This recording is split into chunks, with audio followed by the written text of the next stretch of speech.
هنا التاريخ. اولا تحياتي لحضرتك وحبايبنا في السعوديه. ثانيا مصر ام الدنيا، دي حاجه معروفه، العالم كله يعرف ان مصر ام الدنيا. لو سالت الطفل الصغير وقلت له مين ام الدنيا حيقول لك مصر. لكن السعوديه ابو الدنيا دي حاجه جديده يعني. من يومين طالع واحد سوداني يقول ان السودان اصل الحضاره، واليوم طالع واحد سعودي يقول لي ان السعوديه ابو الدنيا. وحيرتونا معاكم بصراحه. شوف يا غالي عشان ما اطولش عليك، مصر ام الدنيا عشان خيرها على العالم كله، واولهم السعوديه.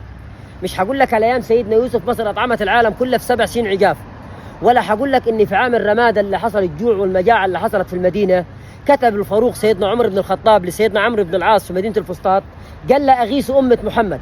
بعت له قافله اولها في المدينه واخرها في مدينه الفسطاط اللي هي مصر القديمه حاليا. ولا هقول لك بقى ان كسوه الكعبه المشرفه كانت تطلع من مصر ام الدنيا اكثر من 7 قرون، 700 سنه وكسوه الكعبه كانت تطلع من مصر ام الدنيا. اسالوا حي الخرنفش في الجماليه وسط القاهره، هقول لك ان اخر كسوه كعبه خرجت من مصر سنه 1962، لكن رجعت قبل ما توصل المملكه بسبب شويه خلافات كان بين الرئيس جمال عبد الناصر والملك فيصل. قالوا احنا مش عاوزين حاجه من حد، يعني خلاص ربنا عطانا. ومش هحكي لك بقى على التوسعه الحرمين الشريفين اللي عملها العبقري المهندس محمد كمال اسماعيل 13 سنه وبدون مقابل. ولا هقول لك ان اللي انار المسجد النبوي الشريف احمد باشا حمزه وبدون مقابل ايضا. ولا هقول لك بقى ان اللي علمك تكتب التعليق ده مدرس مصري او ابله مصريه وبدون مقابل. انا ذاك يا ساده كان رواتبهم يطلعوا من البنك المركزي المصري، طبعا كله يهون عشان خاطر اشقائنا في السعوديه وجميع دول الخليج.